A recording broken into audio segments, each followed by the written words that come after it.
আজকে রান্না না করে বিয়েবাড়ির খাবার খেলাম। তো কিভাবে খেলাম, কি করলাম সেটাই শেয়ার করব আজকে আপনাদের সঙ্গে। দেখতে হলে আমাদের সঙ্গেই থাকুন। আসসালামু আলাইকুম এভরিওয়ান, কেমন আছেন সবাই? আলহামদুলিল্লাহ আমরা অনেক ভালো আছি। তো আজকে আমি রান্না করি নাই, শুধু পোলাওটা রান্না করেছি। সব খাবার হচ্ছে আমার শাশুড়ি মা পাঠিয়েছিল। আমি শুধু হচ্ছে ভাজি করেছিলাম আপনাদের ভাইয়ার জন্য রুটি দিয়ে খাওয়ার জন্য। আর এখানে হচ্ছে যে ডিম ভুনা, তারপর হচ্ছে মুরগির মাংস, আর যে দই মিষ্টি সবকিছুই হচ্ছে আপনাদের ভাইয়া বাসায় গিয়েছিল, তো ওখান থেকে নিয়ে এসছে। তো আমি শুধু পোলাওটা রান্না করেছিলাম, আর তাছাড়া এই যে মুরগির মাংস জাল দিয়ে নিয়েছিলাম। আবার পাঠিয়েছিল ভুড়ি, ওটাও জাল দিয়ে নিয়েছি। মানে আগে সকালে খেয়েছিলাম, তো এখন হচ্ছে পোলাও দিয়ে আর খাবো না। তো এই যে এখানে আপনার ভাইয়ার আর আমার হচ্ছে ভাত নিয়ে নিচ্ছিলাম, দুজন একসাথে খেতে বসবো। তো তাসপিয়া হচ্ছে ওকে আগেই খাওয়াই দিছিলাম, ওর খাওয়া হয়ে গিয়েছে। এবার আমি আপনাদের ভাইয়া খাবো। তো হচ্ছে যে পোলাওটা অনেক সুন্দর হয়েছিল, রান্না একদম ঝরঝরা।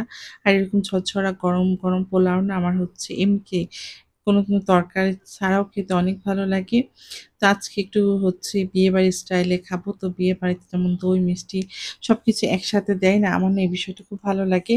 মানে একটু ঝাল মিষ্টি মিষ্টি। তো আমিও ভাবলাম আজকে দই দিয়ে দই দিয়ে পোলাও খেতে অনেক ভালো লাগে। তো হয়তো অনেকে ভাববেন দই দিয়ে আবার কেউ পোলাও খায়। তো আমার কাছে ভালো লাগে। পার্সোনালি আমার অনেক ভালো লাগে দই দিয়ে পোলাও খেতে। তো আমি হচ্ছে সবকিছু দিয়ে খাওয়ার পরে একটু দই দিয়ে পোলাও খাবো। তো সেটা আপনাদের সঙ্গে শেয়ার করব। তো হচ্ছে যারা খান নাই কখনো খেয়ে দেখবেন, অনেক মজা খাইতে।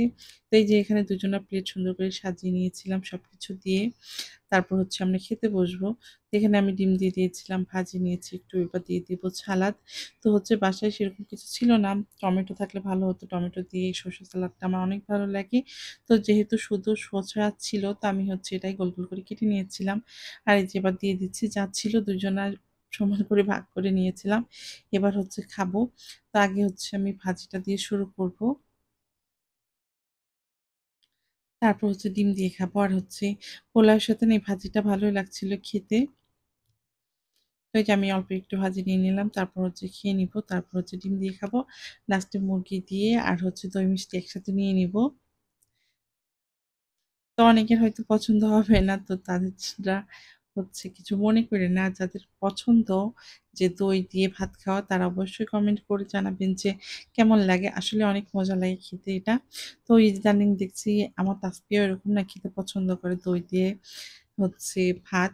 তো এই যে আমার হচ্ছে সব খাওয়া শেষ। এবার আমি এই মাংস নিয়ে নিয়েছিলাম মুরগির, একটু দই নিয়ে নিচ্ছি। আর সাথে একটু মিষ্টি নিবো। বিয়েবাড়ির স্টাইলে যে খাবার শেষে বিয়েবাড়িতে দই মিষ্টি দেয়, তো সেরকম আমি একটু দই মিষ্টি নিয়ে নিয়েছি। এবার একটু সাদা পোলাও নিয়েছি। নিয়ে আমি দই দিয়ে মাখিয়ে খাবো একটু মাংস দিয়ে। এভাবে খেতে আমার অনেক ভালো লাগে। তো যারা এভাবে খান কমেন্ট করে জানাবেন। আর আজকের আমার এই ভিডিওটা কেমন হয়েছে সবাই কমেন্ট করবেন। তো যাই হোক, এই যে আমি এবার হচ্ছে খেয়ে নিচ্ছি। একটু দই দিয়ে ভাতটাকে মেখে নিয়েছিলাম, তারপর একটু মাংস নিয়ে নিচ্ছি। তো আজকে ভিডিওটা কেমন হচ্ছে অবশ্যই কমেন্ট করে জানাবেন। সবাই ভালো থাকবেন, সুস্থ থাকবেন। আল্লাহ হাফিজ।